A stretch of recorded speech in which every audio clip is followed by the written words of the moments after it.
5 taon, 1,825 araw ng katahimikan. Ang pulong tali ay nabanat ng husto, tumawid sa mga karagatan at dumaan sa iba't ibang panahon. Sabi nila, ang tadhana ay hindi marunong mapagod.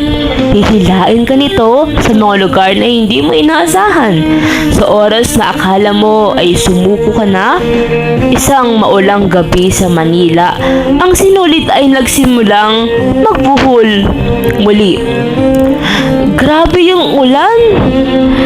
Bakit pa dito ako dinala ng Grab? Sabi ko sa kanto lang. Bakit dito sa tapat ng bar na to? Sa hindi inaasahang pagtatagpo ng mga mundo. Yung boses na yon, hindi ako pwedeng magkamali. 5 years, pero kabisado ko bawat paghinga niya sa mic. Dahan-dahang humakbang si Leslie.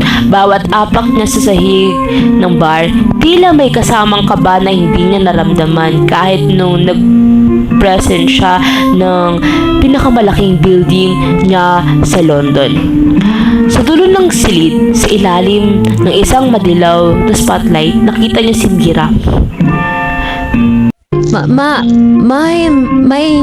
May mga pagkakataong. Mira? Leslie? Ikaw ba yan? O baka guni-guni ko lang to dahil sa sobrang pagod? Hinga ako ng sign sa tadhana bago ako bumaba ng eroplano. Sabi ko, kung para sa atin pa rin tong taling to, dali niya ako sa lugar kung saan kita unang nakita. Hindi ako dinala sa school, Mira. Dinala ako ng paa ko dito. Sa musika mo. 5 taon, Leslie. 5 taon akong tumitingin sa pintong yan tuwing di ko. Akala ko naputol na. Akala ko nang binitawan mo ang kamay ko sa airport. Tinapan mo na rin yung kabilang dulo ng sinulit natin. Sinubukan ko, Mira. Sinubukan kong makalimot. Pero alam mo kung anong mahirap sa sanctuary? Kahit anong layo mo, mararamdaman mo yung bawat hila. Kapag malungkot ka, nararamdaman ko sa London. Kapag kumakanta ka, naririnig ko rito. Hindi ako bumalik para lang bumisita. Bumalik ako kasi hindi ako makahinga doon nung wala ka.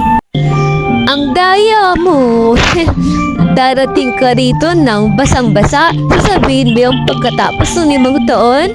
Alam mo ba, muntik na akong sumuko. Muntik ko na itapon tong gitarang to kasi bawat kanta ko, pamalan mong naririnig ko.